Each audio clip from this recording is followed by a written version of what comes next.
Magnetisation का fundamental cause क्या है? Motion of electron.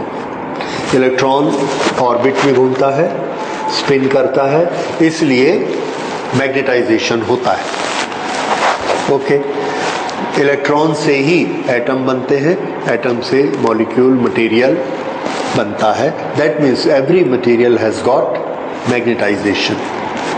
किसी में हमको विजिबल होता है और किसी में विजिबल नहीं होता है, कोई दिखाता है और कोई नहीं दिखाता है, और different types of magnetic properties they show. इसलिए ये ज़रूरी है कि मैग्नेटाइजेशन से रिलेटेड जितनी क्वांटिटीज़ हैं हम उन सब को फिजिकली डिफाइन करें और उसको हम समझें। We should understand the physical quantities involved in magnetization. Okay, तो शुरू करते हैं। First, one thing I would like to tell you to be very careful in using the words, क्योंकि हम हर वर्ड के सामने मैग्नेट लगाने वाले हैं, तो इसमें आपको ये याद नहीं रहेगा कि कौन सा वर्ड किसको एक्सप्लेन कर रहा है। So you should be very careful. First, whenever current is flowing in a coil, that is equivalent to a electron moving in the orbit, and the property it has is magnetic dipole moment. Magnetic dipole moment electron का कितना होता है ये हम लोग पिछले topic में calculate कर चुके हैं, so I will not write it again. But we know there is certain magnetic dipole moment which is belonging to an atom, because atom is made of electron. ये magnetic dipole जो बनता है, अब इन atoms को हमने इकट्ठा करके material बनाया, उस मैटर का कुछ वॉल्यूम है, तो मैग्नेटिक डाइपोल मोमेंट का क्या हुआ? आंसर है magnetic dipole moment created by each atom will be added up because it's a vector quantity. सभी मैग्नेटिक डाइपोल मोमेंट सब एटम्स के हमने आपस में ऐड कर लिए, जितने इसमें हैं वो सब वेक्टोरियली ऐड हो जाएंगे। अगर एक इस डायरेक्शन में है दूसरा भी इस डायरेक्शन में है तो हमको मालूम है दोनों प्लस होंगे, और अगर ऐसे हैं तो एक दूसरे को कैंसल आउट कर देंगे, और अगर ऐसे हैं तो उनका रिजल्टेंट आ जाएगा m1 square plus m2 square square root. इस तरह से magnetic dipole moments made by all the items are added up together, and then what does that give us? Magnetic dipole moment of the given sample. तो magnetic dipole moment of given sample which we will call magnetic dipole net. क्या नाम रखा? magnetic dipole net, जो कि इस पूरे material का है। दो मटेरियल को मैं कंपेयर करना चाहता हूं। One material is this, magnetic dipole moment इसका बताओ और मैग्नेटिक डाइपोल मोमेंट इसका बताओ। Now if I say magnetic dipole moment of this thing is 10 and magnetic dipole moment of this thing is 20, then which is more magnetic? तो आप थोड़ा सा confuse होंगे कि ये इतना बड़ा है, इतने बड़े ने कुल मिलाकर कितना मैग्नेटिक डाइपोल बनाया? 20। ये इतना छोटा सा है और इस छोटे से ने ही कितना बना लिया? 10। तो कौन ज्यादा मैग्नेटिक हुआ? यस, क्योंकि इतने छोटे से में ही इसने 10 बना लिया। तो ये मेरा नापने का तरीका गलत हो गया। So I should invent some other term. दूसरी टर्म मैंने क्या निकाली?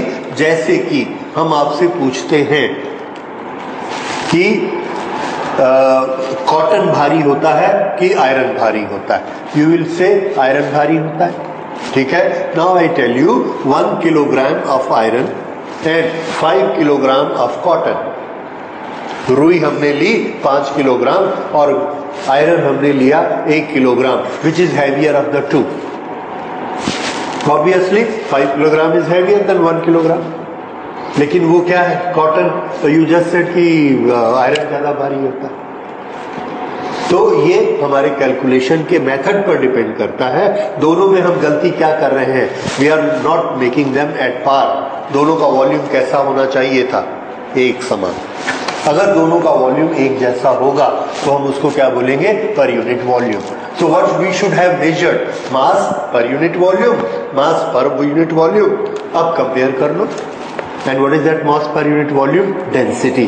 तो हमें क्या कंपेयर करना चाहिए, डेंसिटी। इसी तरह से जब मैं कहता हूं इसका मैग्नेटाइजेशन, मैग्नेटिक डायपोल 10 है और इसका मैग्नेटिक डायपोल 20 है, which is more magnetic in nature, then we say it's no comparison.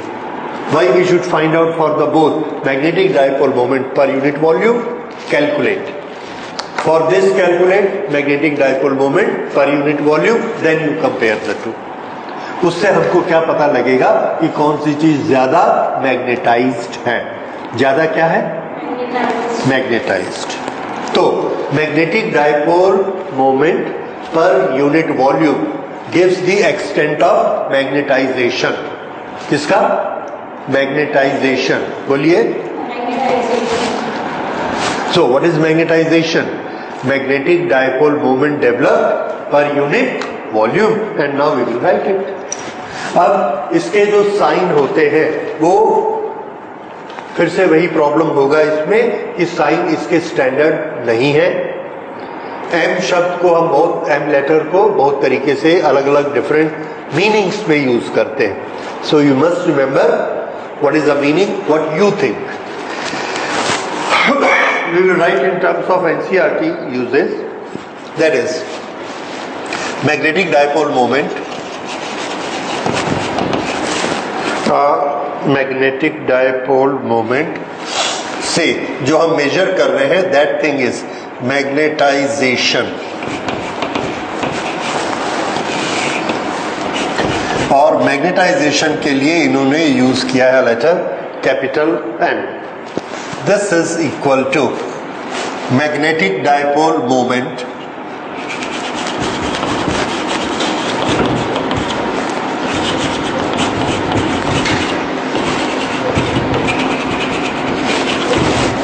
of given sample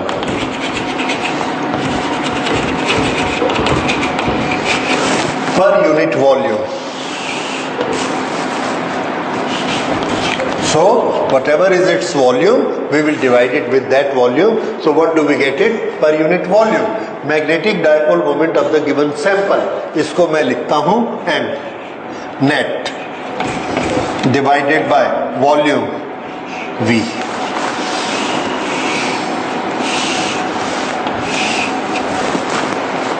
Magnetic dipole moment of given material divided by volume.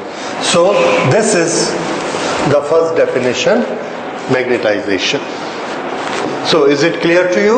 किसी मटेरियल का मैग्नेटाइजेशन कम है, किसी का magnetisation ज्यादा है, and now you understand what does that mean. एक unit volume में कितना मैग्नेटिक डायपोल मोमेंट हर एक के पास है। Now we go for another thing. एक करंट कैरिंग कंडक्टर में करंट आई फ्लो हो रही है, हमने सोलेनॉइड लिया। मैग्नेटाइजेशन का बेस्ट एग्जांपल, बार मैग्नेट का इक्विवेलेंट कौन है, सोलेनॉइड। Current carrying solenoid. तो हमने एक करंट कैरिंग सोलेनॉइड लिया और उसमें आई करंट फ्लो कराई। मैग्नेटिक फील्ड कितना बना, सबसे सिंपल एग्जांपल, सबसे simple explanation, I current flow कराई है तो मैग्नेटिक फील्ड भी आई बना। Very simple. ओके, हम निकालने जा रहे हैं मैग्नेटिक फील्ड की डेफिनेशन। देखिए बहुत सारे मैग्नेटिक फील्ड हैं अलग अलग तरह के। आई करंट फ्लो कराने से मैग्नेटिक फील्ड भी हमने मान लिया कितना बनता है, आई। ये आई बनकर जैसे ही बाहर आएगा, सॉरी आई बना एक तार में से, लेकिन सोलेनॉइड के पर यूनिट लेंथ में एन वायर है, तो वो कितने मैग्नेटिक फील्ड बनाएगा, N times Y. So N I, this is magnetic field created by a solenoid. Okay, अब ये जो एन आई उसने बनाया, इसको हम कहते हैं magnetising force, magnetising field.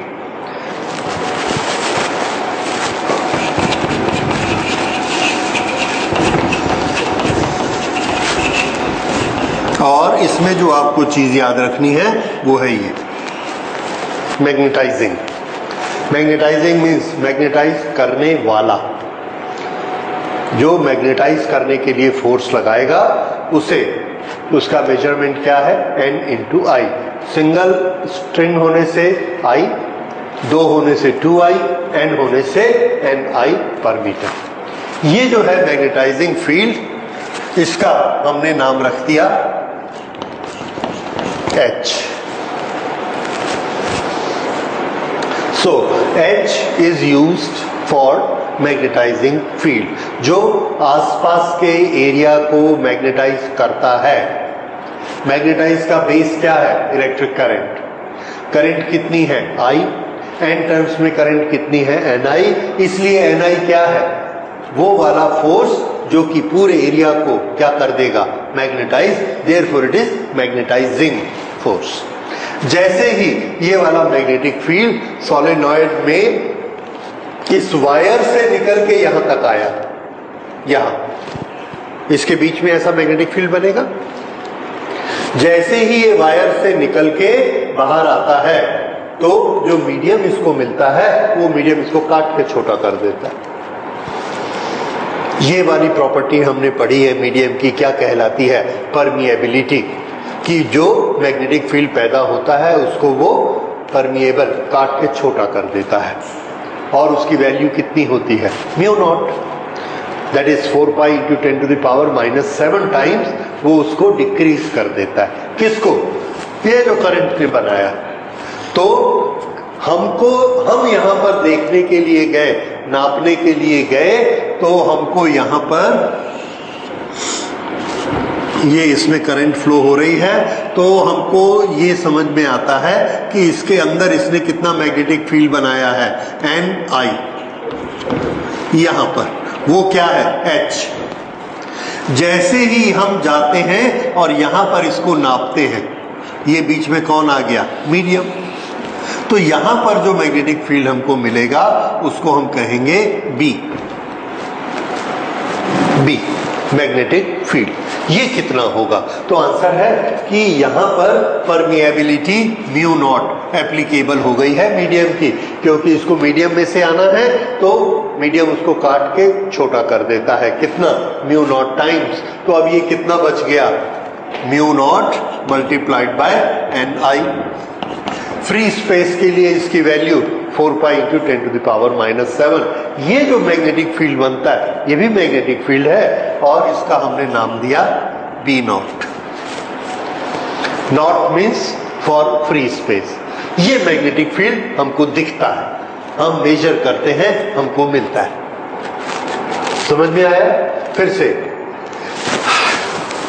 B naught is the magnetic field, magnetic field due to current in the space. ये बना, ओके। अब उसके बाद अगली क्वांटिटी देखिए, NIH। तो इसको हम और क्या लिख सकते हैं,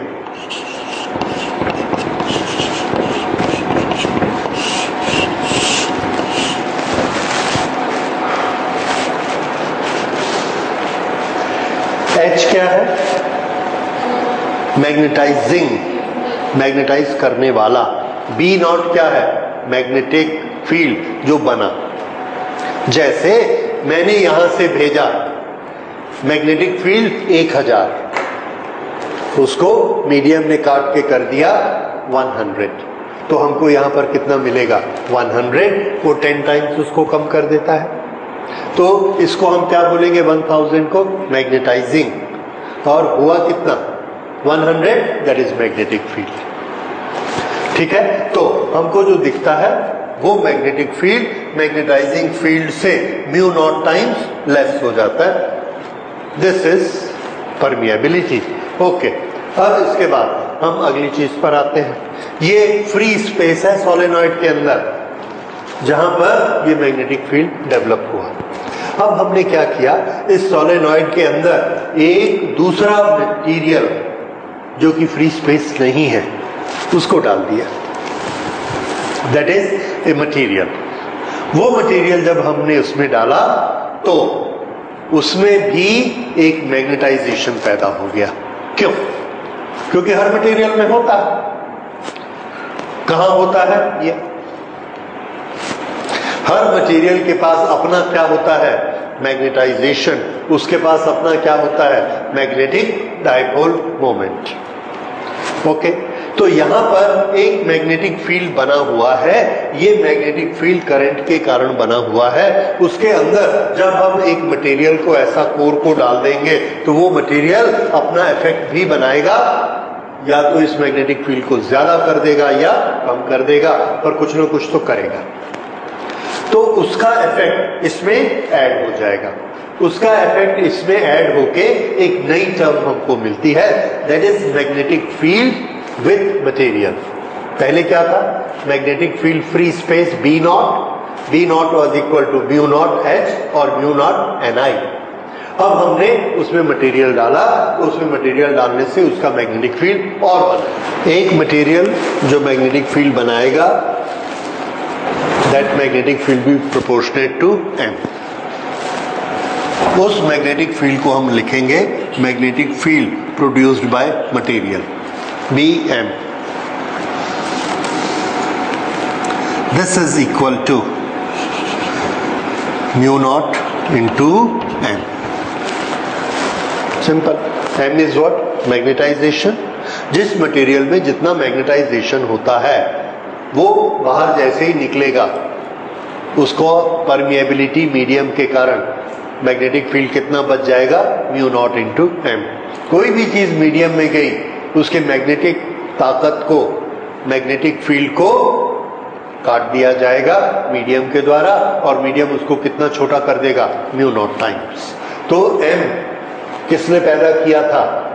मटेरियल ने। इसका मैग्नेटिक फील्ड जैसे ही बाहर निकला, ये कम कितना हो गया? म्यू नॉट, और ये मैग्नेटिक फील्ड हमको नजर आया जो कि वो मटेरियल बना रहा है। ये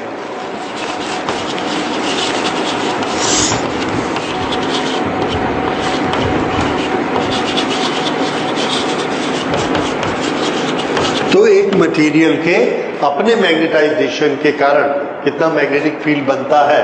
B due to magnetization, B due to magnetic dipole कितना बना? Mu naught into M. अब हमने एक सोलेनॉइड में इसको मटेरियल को डाला, तो सोलेनॉइड के अंदर दो एजेंट इकट्ठे हो गए मैग्नेटिक फील्ड बनाने वाले। One is making magnetic field due to electric current and one is making due to magnetization of this material. जिसने इलेक्ट्रिक करंट के कारण बनाया वो ये है, और जिसने मटेरियल के कारण बनाया वो ये है। So if a material is inserted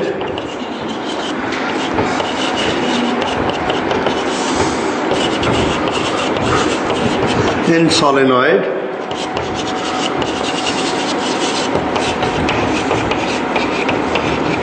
the magnetic field is B। उसके अंदर जो मैग्नेटिक फील्ड बना B, ये किस किस का सम होगा? B naught free space plus B due to material.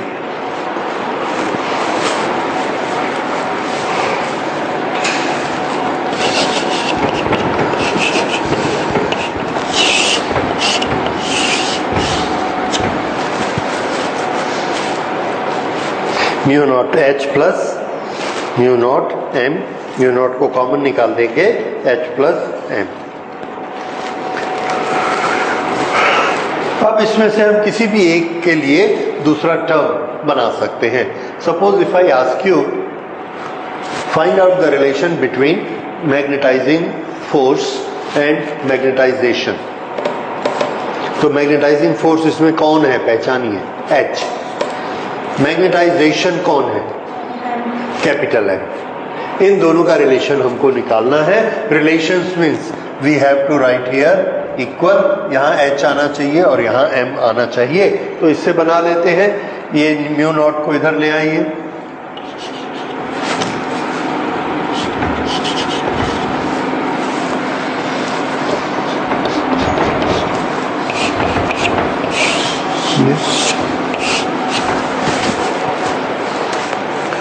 magnetizing force inside a solenoid is equal to magnetic field B divided by mu naught minus M magnetization. Anyway, any one fundamental relation you can find out relation with the any two quantities. Okay. अब उसके बाद अगला relation देखते हैं.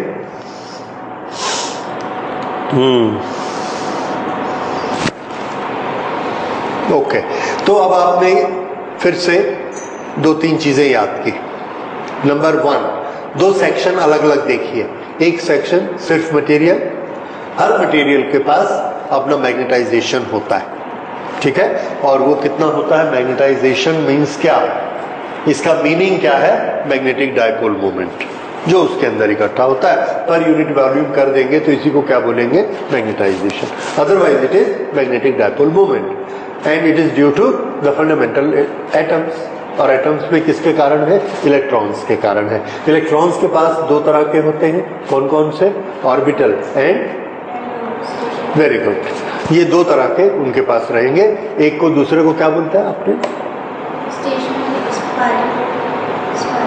Spin के कारण, या that is spin magnetic dipole moment, और वही उसका क्या होता है, ओरिजिनल वन. ओके, अच्छा, अब हम एक दूसरी चीज पर आते हैं. वो ये है मैग्नेटाइजेशन डेवलप्ड. मैग्नेटाइजेशन, हाँ, ये यहां खत्म करते हैं.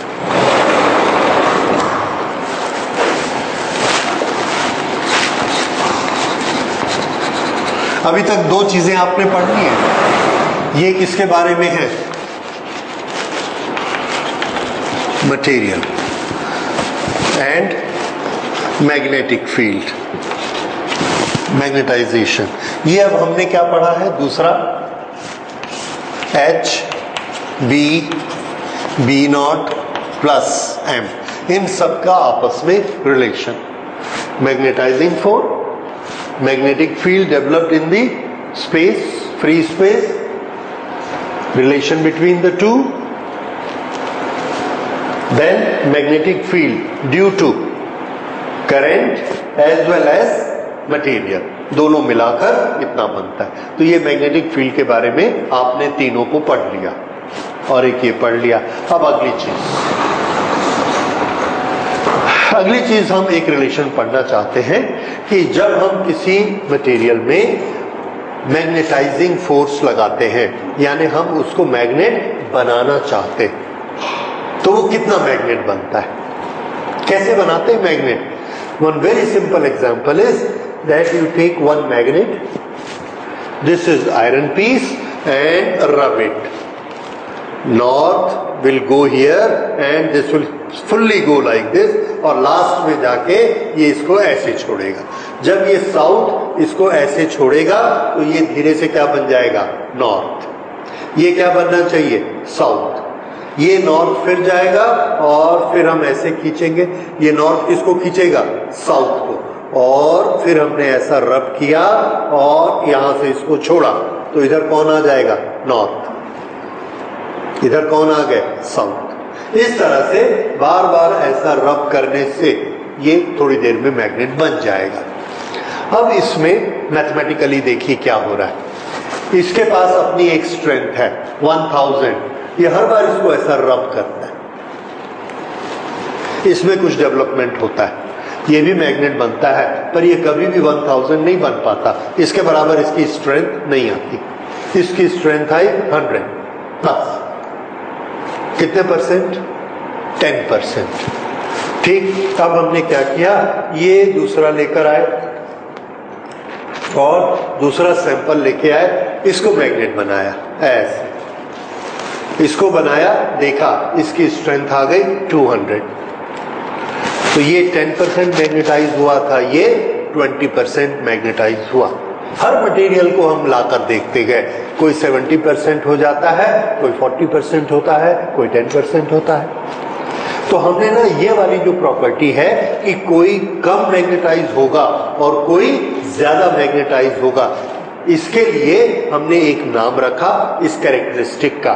इस कैरेक्टरिस्टिक का नाम है, इस गुण का नाम है ससेप्टिबिलिटी। क्या नाम है? Susceptibility. It is a very general term. English में हम लोग ससेप्टिबल वर्ड बहुत यूज करते हैं, ठीक है। जैसे if you go out, you to persons go out in the cold, the one will catch the cold very soon. दूसरे को ठंड नहीं लगेगी, एक को ठंड लग जाएगी, ज्यादा जुकाम लग गया। क्यों? He is susceptible to cold, यानी वो कोल्ड को जल्दी पकड़ लेता है। अलग अलग बॉडी है, हो सकता है। वैसे ही हमने क्या देखा, इसको मैग्नेटाइज किया 10%, इसको किया तो 20%। इसको सोलेनॉइड के अंदर रखा, बाहर निकाला, 10% मैग्नेटिक रख, 20% मैग्नेटाइजेशन। तो हम क्या बोलेंगे? This is more susceptible to magnetization. Susceptibility is a characteristic. What is that characteristic? When external, ध्यान से सुनिए, when external magnetic field is applied on a material, it gets magnetized. How much magnetization takes place shows its susceptibility. ठीक है? And there is a relation between the two. क्या relation है? कि हमने उस पर मैग्नेटाइजिंग फोर्स लगाया H, और उस H के कारण उसमें मैग्नेटाइजेशन डेवलप हुआ M। लगाया कितना था हमने? H, उसमें बना कितना? M।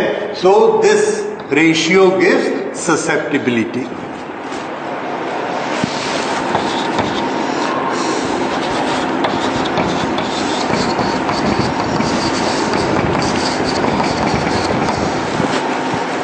और चूंकि ये मैग्नेट में हो रहा है, इसलिए हम इसको मैग्नेटिक ससेप्टिबिलिटी कहेंगे। इलेक्ट्रिक में होता तो क्या कहते? Electric susceptibility. और ये हर एक में आता है ये word. This is a common word in physics, that you apply one field, due to that effect the field is developed in the other material. That characteristic of the material is known as susceptibility.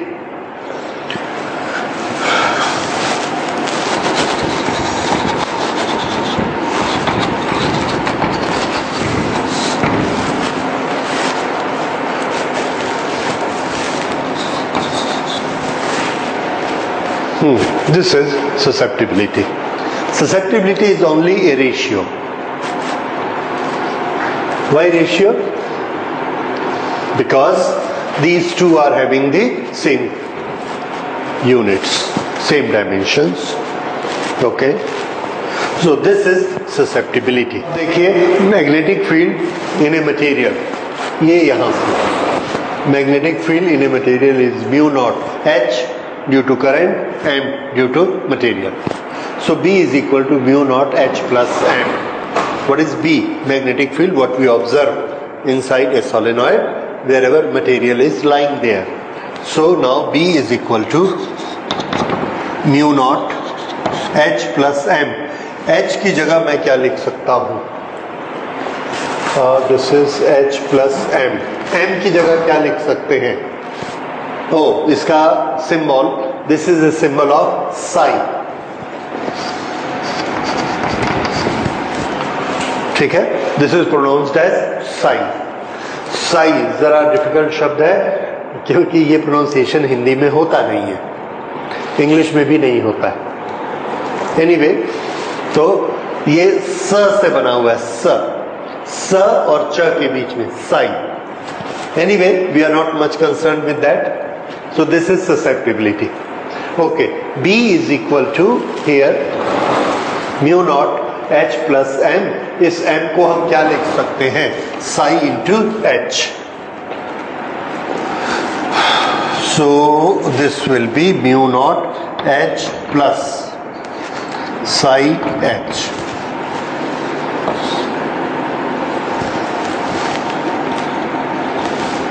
Yeah. It is from this equation.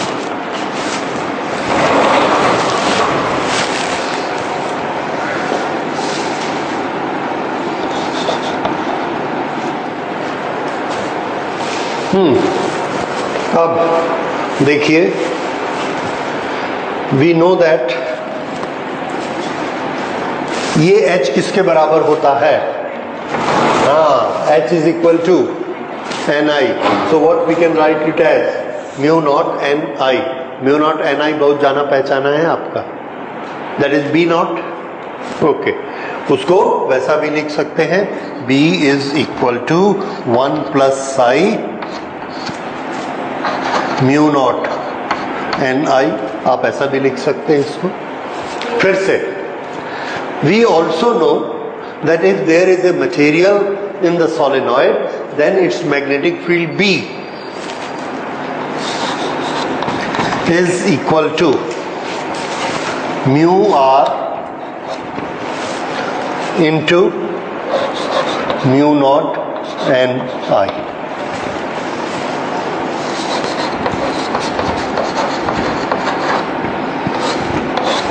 ये what is this mu r? Relative permeability. Relative permeability. क्या आपने ये पहले किया? नहीं किया है? कर लीजिए. Relative permeability क्या होता है? ये आपने पहले सबसे शुरू में परमिटिविटी के लिए किया था. जो परमिटिविटी के लिए था वही permeability के लिए है. That mu for any material, mu for free space is mu r. So this is ratio. Mu material is equal to mu r into mu naught.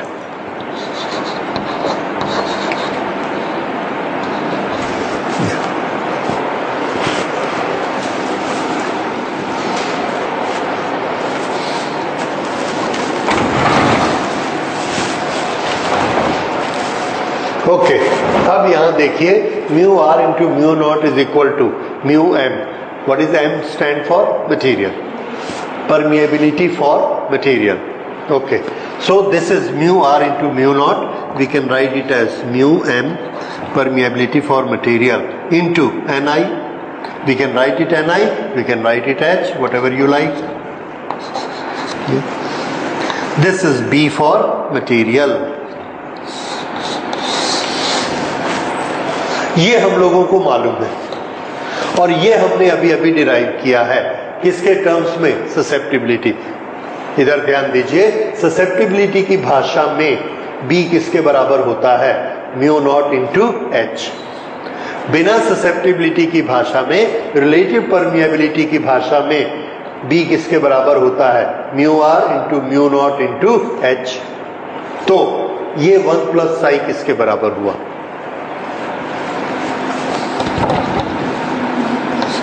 Yes,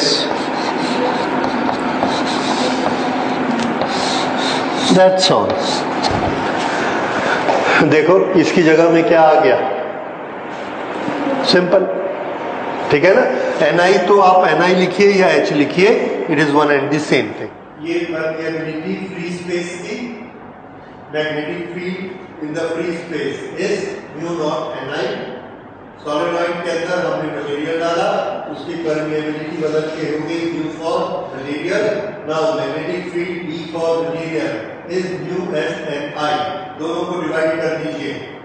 so magnetic field with material, magnetic field free space, this is equal to mu M upon mu nought. Mu M upon mu not. ये जो term आती है mu M upon mu nought, this is comparison of two permeabilities. इसका नाम हमने क्या रखा? Mu R, relative permeability. Okay, तो ये रिलेटिव परमिएबिलिटी किसके बराबर हुई?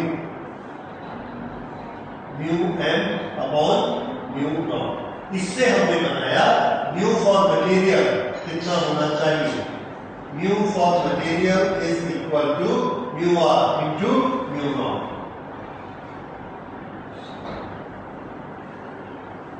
ये म्यू फॉर मटेरियल, ये म्यू फॉर मटेरियल की वैल्यू अगर आप यहां रखेंगे तो बी इन मटेरियल मीडियम कितना हो जाएगा, B in material medium is equal to mu R into mu naught and into pi. ये अगर आपने पहले स्टडी नहीं किया इसको याद कर लीजिए। This is B when there is a material, if there is a free space तो फ्री स्पेस के लिए म्यू आर की वैल्यू 1 होती है।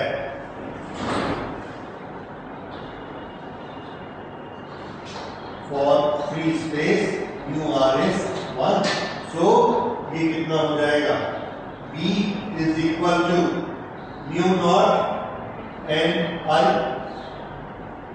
ये अगर ये फ्री स्पेस है तो ये फ्री स्पेस है, अगर मटेरियल है तो एक म्यू आर और लग जाएगा, म्यू नॉट एन आई वैसा ही रहेगा। The same thing you have studied in permittivity, relative permittivity and this is relative permittivity. Okay, अब यहां पर फिर आ जाइए वापस ससेप्टिबिलिटी। ओके, इधर देखिए m upon h is susceptibility, magnetic field B इसके बराबर होता है mu naught into H plus M। यहाँ M की वैल्यू हमने रखी, M की वैल्यू कितनी रखी, यहाँ से साइन इनटू H, ये साइन इनटू H, M की वैल्यू रखी ये, तो ये आ गया psi into H, H common निकला, B is equal to mu naught H plus M। यहाँ M की value sign not H common निकाला और H होता क्या है एन आई। हम ऐसा भी लिख सकते हैं और ऐसा भी लिख सकते हैं, 1 प्लस साइन। हमारा पर्पस क्या है, हमारा पर्पस है हम 1 प्लस साइन और परमिएबिलिटी इनका आपस में रिलेशन निकालना चाहते हैं। तो एक इक्वेशन हमने बनाया B is equal to 1 plus sin mu not N I, और एक इक्वेशन हम पहले से जानते हैं, वो पहला वाला इक्वेशन हमको क्या बताता है, B is the material, material, क्योंकि हमने मटेरियल जोड़ दिया है। और ये B मटेरियल का बना। अब ऑलरेडी हमारा नॉलेज क्या है ये, और ये हमको क्या बताता है, B in the material is mu R mu not N I, mu R mu not N I. इन दोनों को कंपेयर करिए, same same, so 1 plus sine किसके बराबर हुआ, म्यू आर के बराबर हुआ। समझ में आया, ये रिलेशन हमने एस्टैब्लिश किया। इसका इंडिपेंडेंट क्वेश्चन कैसे बनेगा, prove that 1 plus psi is equal to mu R. Otherwise, value-wise, which is larger, mu r or psi? Answer mu r, because we add 1 to psi, then it becomes equal to mu r. तो बड़ा कौन है, mu r. If we know the value of mu r, can you find out the value of psi? Yes. mu r में से -1 कर दीजिए, what do we get?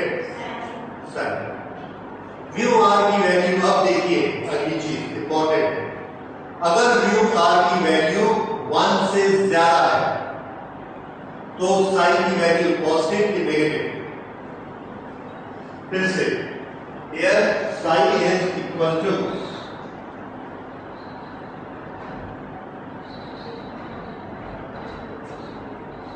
If mu R for medium is more then 1 then psi is, if mu r is equal to 1 free space 0, if mu r is less than 1 psi is 0।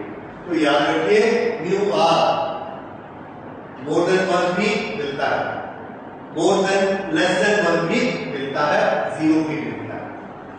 That means psi has got positive, negative and 0 value। That is susceptibility।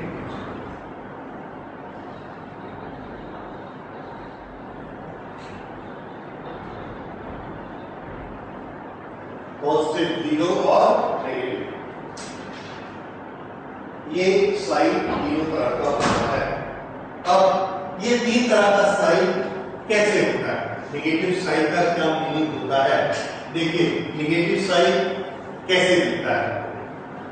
हमने क्या किया, एक solenoid लिया और उस solenoid के अंदर एक मटेरियल डाला, suppose it is cobalt nickel, ऐसा मटेरियल उसमें डाला और उसको करंट फ्लो कराई, मैग्नेटाइज किया, एच अप्लाई किया इस डायरेक्शन में, ठीक है। फिर उसको निकाल के हमने देखा कि उसके अंदर मैग्नेटाइजेशन डेवलप हो किस डायरेक्शन में, इस डायरेक्शन, ओके। उसको निकाल के हमने रखा। अब इसके अंदर हमने कॉपर डाला, कॉपर डाल के फिर से करंट फ्लो कराई, इसके अंदर मैग्नेटाइजेशन डेवलप हुआ और जब हमने इसको निकाल के देखा तो क्या देखा कि इसका नॉर्थ पोल इधर नहीं बना, इसका नॉर्थ पोल इधर बना, साउथ पोल इधर बना, मैग्नेटाइजेशन ऐसे डेवलप हुआ, एक्चुअली ऐसे और एक्चुअली ऐसे होता है।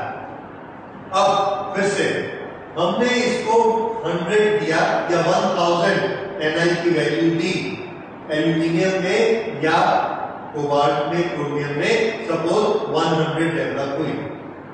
कॉपर हमने लगाया -100 डेवलप हुई, माइनस मतलब अपोजिट डायरेक्शन, ऐसा होगा। जिसमें ऐसा होगा उसकी ससेप्टिबिलिटी कैसी होगी, नेगेटिव। ऐसे मटेरियल होते हैं जिसकी ससेप्टिबिलिटी नेगेटिव होती है और उसमें वो हमेशा अपोज करते हैं। जैसे ही हम मैग्नेटिक फील्ड ऐसा लगाएंगे उसको अपोज करने के लिए वो अपने अंदर एक मैग्नेटिक फील्ड डेवलप कर लेंगे, ऐसा। So they are negatively susceptible. That is why we say susceptibility can be positive, 0 और नेगेटिव। ये तीन तरह से ससेप्टिबिलिटी हो सकती है, okay. Now after susceptibility we will study other things. Okay, इसका रिलेशन हमने देख लिया म्यू के साथ क्या होता है। That's all. We will write susceptibility of few things and that will be very interesting to note. This because I will write it here. ये मटेरियल की लिस्ट है और ये है उसका susceptibility. We find there are many materials which has got negative susceptibility. What is meant by negative susceptibility? When applied magnetic field has one particular direction, the developed magnetization or the magnetic dipole moment which is developed in the material has got opposite direction. कौन सी दो चीजें हैं? Applied magnetic field H और developed magnetic field B, और simply the magnetization, क्योंकि magnetization से ही क्या बनता है, B is what, mu naught into M, जो BM डेवलप होता है। So when we apply H in particular direction, BM develop in the opposite direction, then the susceptibility is negative. कुछ material ऐसा शो करते हैं। जो मटेरियल ये property show करते हैं उस ग्रुप को हम लोग कहेंगे those materials are diamagnetic।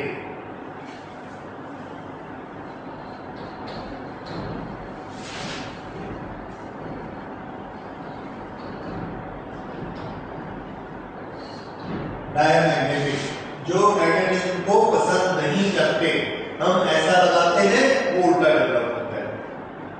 ये वाले जो मटेरियल हैं ये सब की वैल्यू कैसी है, positive. That means we apply magnetic field in this direction and the developed magnetic field of material is also in this direction, same direction, और ये सब कहलाते हैं paramagnetic,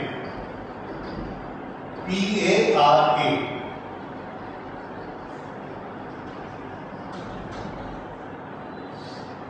paramagnetic, okay.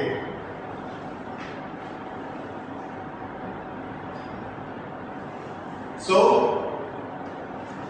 diamagnetic are those materials in which when the magnetic field is applied, then they develop a magnetic dipole moment in the same direction of the yes, that is paramagnetic. और अगर opposite direction में हो गया तो ये simple याद रहेगा, बोलने में कभी कभी गड़बड़ हो जाती है। सो रिमेंबर, सेम डायरेक्शन में डेवलप होंगे तो पैरामैग्नेटिक, और अप्लाइड और डेवलप उल्टे होंगे तो डायमैग्नेटिक। जिसमें उल्टा होगा उसमें ससेप्टिबिलिटी नेगेटिव, और जिसमें सीधा रहेगा उसमें ससेप्टिबिलिटी पॉजिटिव। ये हो गया, ओके। ये होता है susceptibility. So these are the certain quantities, mathematical quantities we are supposed to understand.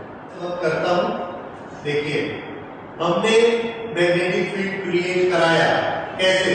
Current देकर सॉलिनॉइड में। वो कौन है? H, जो हम करवा रहे हैं। इसके अंदर हमने इसकी कोर में एक मटेरियल डाला हुआ है। इस मटेरियल में एक मैग्नेटिक फील्ड डेवलप होता है, जो ये मटेरियल खुद पैदा करता है। मटेरियल कैसे पैदा करेगा मैग्नेटिक फील्ड? तो आंसर है अपने अंदर के एटम्स के इलेक्ट्रॉन को अलाइन करके। घूम तो रहे हैं, अलाइन करता है। कोई इलेक्ट्रॉन ऐसे जा रहा है, कोई ऐसे मैग्नेटिक फील्ड बना रहा है, ये सब को क्या कर देगा? सीधा, सब एक डायरेक्शन में हो गया।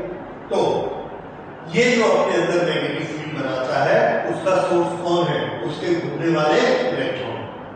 उसको हम क्या कहते हैं? मैग्नेटाइजेशन। मैग्नेटाइजेशन। अब वो मैग्नेटाइजेशन की डायरेक्शन किसके कारण है? मटेरियल के अपने नेचर के कारण, अपने इलेक्ट्रॉन के कारण। हम जो ऊपर से लगा रहे हैं, हमने क्या तरीका चुना है? सॉलिनॉइड में करंट फ्लो कराने का। तो दो मैग्नेटिक फील्ड हो गए, one applied by S with current, it has a direction, one in the material developed by the material itself by aligning its electrons. ये जो दोनों मैग्नेटिक फील्ड है, ये आपस में कैसी डायरेक्शन रखते हैं वो डिसाइड करता है कि प्लस या माइनस। अगर दोनों एक ही डायरेक्शन में हुए, हमने ऐसे डेवलप किया, एल्यूमिनियम के अंदर भी ऐसा बना, तो susceptibility plus M divided by plus H is equal to positive. लेकिन कॉपर के अंदर मैग्नेटिक फील्ड ऐसा बना और ये हमने अप्लाई किया, तो एम बना नेगेटिव, एच बना पॉजिटिव, तो एम अपॉन एच ससेप्टिबिलिटी क्या हो गया? नेगेटिव। नेगेटिव तो नेगेटिव क्यों हो गया? तो उसके लिए हमारा जवाब है कि वो उसका नेचर है। किसका नेचर है? कॉपर का। इसका नेचर है कि जितने मटेरियल दिए हुए, ये सब का नेचर है कि ये हमेशा उल्टा डेवलप करते हैं, और कुछ मटेरियल हमने देखे जो सीधा डेवलप करते हैं। तो यहां पर आकर ये हम ये बता सकते हैं कि इसको हम प्लस क्यों बोलते हैं, माइनस क्यों बोलते हैं, लेकिन नेचर ने अपनी तरफ से दोनों ग्रुप बनाए हैं, कुछ माइनस बनाते हैं और कुछ प्लस बनाते हैं। ये समझ आ गया? This is negative and positive. एक और चीज देखिए, सब की पावर कितनी है? तो इसका ऑर्डर क्या होता है? -5। इसका यूनिट बताइए, क्या लिखा है कुछ यूनिट? क्यों? क्योंकि it is magnetic field upon magnetic field, no unit no dimension, it's only a ratio, susceptibility is only a ratio. फिर भी इसको देखकर आपको पता लगेगा कि वीक ससेप्टिबिलिटी किसकी होती है? थोड़ी सी, कॉपर की थोड़ी सी वीक होती है। अगर इसको 10 मान लेंगे तो ये भी -5 हो जाएगा। हाँ, सिलिकॉन की भी थोड़ी वीक है, व्हाट अबाउट नाइट्रोजन? उसकी भी अच्छी। ठीक, अब इसमें गैस कौन है? याद रखिएगा, नेगेटिव ससेप्टिबिलिटी वाली गैस का एक एग्जांपल बताइए, what will you tell? Positive susceptibility वाली गैस का एक एग्जांपल? यस, आपको याद है, ठीक है, ये आपके काम आता है। गैस का एक एग्जांपल है। ऑक्सीजन की ससेप्टिबिलिटी पॉजिटिव है और बहुत वीक है, देखो -6। स्ट्रॉन्ग किसकी है? जिसका -4 होगा। -4 वाला कौन है? यस, क्रोमियम आयरन के बाद सबसे ज्यादा मैग्नेटिक मटेरियल माना जाता है। एक ये है -4, एक प्लेटिनम, ये भी -4 है। ऑलमोस्ट दोनों की ससेप्टिबिलिटी पॉजिटिव सेम। ओके, ये पैरामैग्नेटिक मटेरियल कहलाता है और ये वाला diamagnetic. Diamagnetic which oppose, paramagnetic which support. ठीक है, ये दो याद रखना है। इसके बाद हमने ना मटेरियल को कैटेगराइज कर दिया, diamagnetic material, paramagnetic material that is oppose करने वाला, सपोर्ट करने वाला, और एक है स्ट्रांगली सपोर्ट करने वाला जिससे हम मैग्नेट बनाते हैं, दैट इज फेरोमैग्नेटिक। उससे मैग्नेट बनते हैं।